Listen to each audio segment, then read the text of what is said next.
Welcome back. Coming up at the bottom of the hour, the Denver Nuggets, they're in Chicago to take on the Bulls. Chicago, they enter the night 5th in the Eastern Conference with a 39-30 record. We're joined right now by Lawrence Atkins, who has a show in Chicago every Saturday from 4 to 6 p.m. Central Time on WVON 1690 AM called Sports Talk. Lawrence, we appreciate you stopping by. Mike Yam, Ala Abdelnabi with you.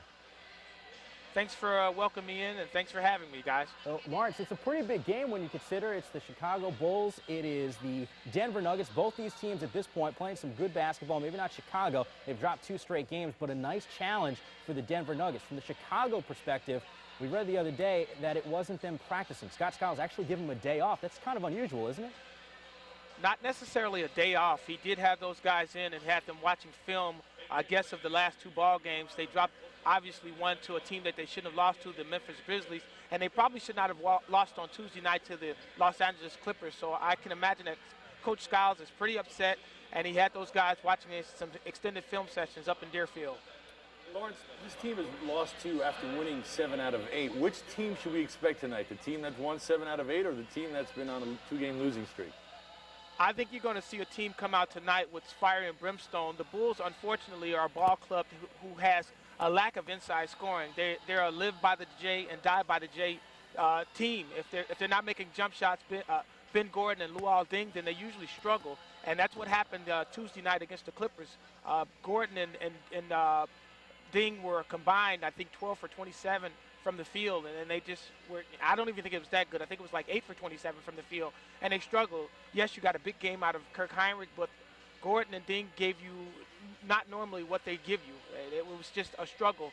And if those guys aren't making jump shots, they don't have a guy that they can throw the ball into the post and hopefully get some easy baskets and maybe draw a double team and makes everyone else's jump shots that much easier to fall. The basket becomes a little bigger when you don't have that extra hand in your face.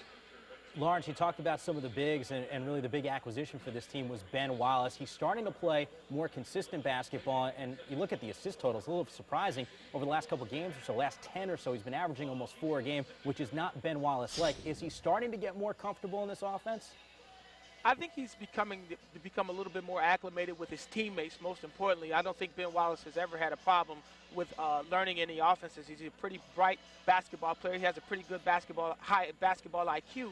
The thing is, you know, the Bulls have had a few rotating lineups. You've had Chris Duhon substituted out for Ben Gordon. You haven't had Andres Nocioni, who's been out for a little while with an injury. You'll see Thabo Sefolosha one night. Try saying that 5 times in a row. One night you'll see Adrian Griffin. So you don't know exactly who's going to be on the floor with you. And when he was brought in here, many people believed that, okay, the Bulls are going to win 50-plus ball games simply because of the addition of Ben Wallace. What they didn't count on was the fact that Ben Wallace is not a big-time scorer. He's a defender, and the Bulls were always a good defensive team, but they needed some low-post scoring. That's still their biggest weakness, and it's still going to be their Achilles heel going into the playoffs. Well, you talked a little bit about P.J. Brown and Ben Wallace. They're not known for their scoring, but I thought Andres Nocioni was able to give you a little bit of that inside scoring when he was playing. Talk about how huge that loss is to this team thus far. That's a big loss for that team, for the Bulls, actually, for a couple of different reasons. Yes, he's able to get a lot of scrappy and garbage baskets around the rim. He's a heck of a rebounder, and he's a guy that gives you 100% energy on the floor. He's just a rug burn waiting to happen, just going to lose some skin diving on the floor. He's a guy that if they're in a lethargic mode at some point in time, you can insert this guy into the game, and this guy's going to give you 110%. And the Bulls are missing that right now. And when he comes back, I look for the Bulls to make a serious charge and definitely win at least their first-round playoff matchup, no matter who it's against, whether it be Toronto or Washington, whoever it's against. I think the Bulls should be able to pull off that first-round victory in the opening round of the Eastern Conference playoffs. Now, Lawrence, you talk about Nocioni, and this is also a guy who's been dealing with that plantar fasciitis. Some of the things that he brings to the table, you mentioned offensively, but on the defensive end, is he going to be able to contribute once the playoffs come around? Because I think back to last year, he was probably the toughest guy on the defensive end for the Chicago Bulls. I agree with you 100%. He's a guy, like I say, he's going to back down to no one. He's that guy at the YMCA that's running around sweating really hard that you hope that's not guarding you, because this guy thinks it's Game 7 of the NBA Finals and you're just trying to get out there and get a workout on. He's a guy who brings it every single night. When he was When he first came into the league with the Bulls as a rookie, he got the label as being a dirty player or a cheap shot player. He's not that at all. He's just a guy who goes at it hard 100% of the time. And these guys in the NBA, they're not accustomed to that. Talk to us a little bit about the perimeter play of this team. It's obviously the strong part of this franchise. You've got Kurt Heinrich. You've also got Ben Gordon. You've got Chris Duhon coming off the bench. You mentioned there's a bunch of other guys as well. You got Seth Philosia and Tyrese Thomas likes to play on the perimeter as well. But talk to me about how this team basically lives and dies by the jump shot. And at times, when come playoff time, when it's not going for you, don't you really have to rely on your defense as well?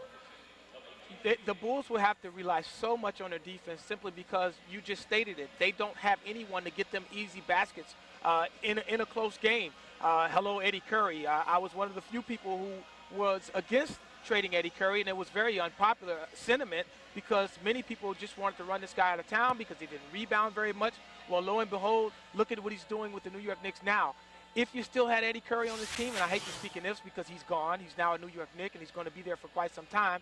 If you still had that guy on this team, he would draw the double team, and he would get Ben Gordon even wider open, if I'm creating words here, a wide open look just about every time. The same thing with Kirk Heinrich. The same thing with Luol Deng. It would give these guys an opportunity to just freelance and get wide open looks from anywhere they wanted to on the floor. And then teams would have to pick their poison. Do you double team the guy down low, or do you allow these guys to freelance and burn you with long-range jump shots, or drive to the basket and dish off to an open man because the defense have had to collapse on one of those guys? And right now the Bulls just don't have that. If their jump shots are falling, they're a very tough team to beat. If their jump shots are not falling, you have a game like you had the other night against the Clippers where they just look pathetic. Lawrence, since you're talking about some of the Bulls and some of those baby Bulls, let me bring up Tyson Chandler's name then. Does this team regret that trade and getting rid of Tyson Chandler? Is Ben Wallace that much of an upgrade over what Chandler's doing now for the Hornets? If you were to ask me based upon what has happened today in this current season, I would have to say no, it's not, because in Tyson Chandler you have a guy who's under 25 years old who's basically putting up the same numbers as a Ben Wallace is here with the Chicago Bulls, and he's a much younger guy. Ben Wallace is in his 30s now, and Tyson Chandler, like I say, still a young guy. He happens to be flourishing right now because he's playing with one of the premier young point guards in the NBA, and Chris Paul, and he's getting nothing but easy looks at the basket, dunks just about every time. He's shooting over 60% from the field, and you know, if you can just rebound the ball or block a shot, run the floor, great things are going to happen for you, and that's his game. He's a guy that unfortunately here in Chicago was not able to develop an offensive move. All he needed was one basic move and a counter off of that, and he was a guy who never developed that, whether that be the coaching staff or whether it be his work ethic. I can't answer that. Only Tyson Chandler can answer that in himself. But I have to say, as of right now today, you have to look at that as just a lateral move for the Bulls, and actually one that's not to their detriment because Tyson Chandler is a younger player. Now, if the season were to end today, Lawrence, they're in the 5th spot. They'd play the 4th spot, which is the Raptors. Do they match up well against the Raptors, considering that they got Chris Bosh on the inside, and you got T.J. Ford with also Jose Calderon on the perimeter? I think the Bulls would match up with them pretty well because Chris Bosh is not a guy who's just going to bully and bowl you over in the post. Sure, he's a post player by nature, by position, but he's a guy who relies more on finesse and athleticism than a guy who's just going to physically beat you up every night. So the Bulls, in my opinion, yes, I think they could match. They do match up very well with the Raptors, and I think they could pull off a victory in a 7-game series against the Raptors. And I think some of that has to do with the playoff experience that the Bulls have been to. The Raptors haven't been to the playoffs since the Vince Carter days. Lawrence, so, you know, they're a young team, and this will be new to them. Lawrence, good job, man. We appreciate you stopping by with us. Enjoy tonight's contest. Thanks, Lawrence. Thanks for having me, guys. Anytime. We need to take another short time out. When we come back, we'll talk about one of the hottest players in the league. Kobe Bryant, he has scored 115 points in his last 2 games. For tonight, he goes for his 3rd straight 50-plus performance in Memphis. We'll break down Kobe when we come back right here on NBATV Game Night.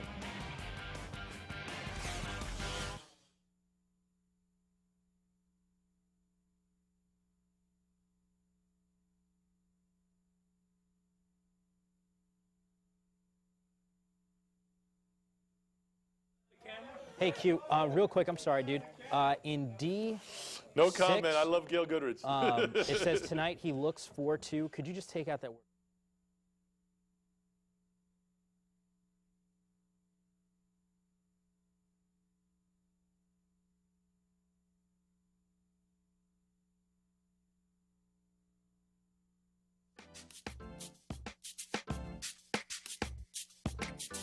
Kobe on the weave and kick out. Create.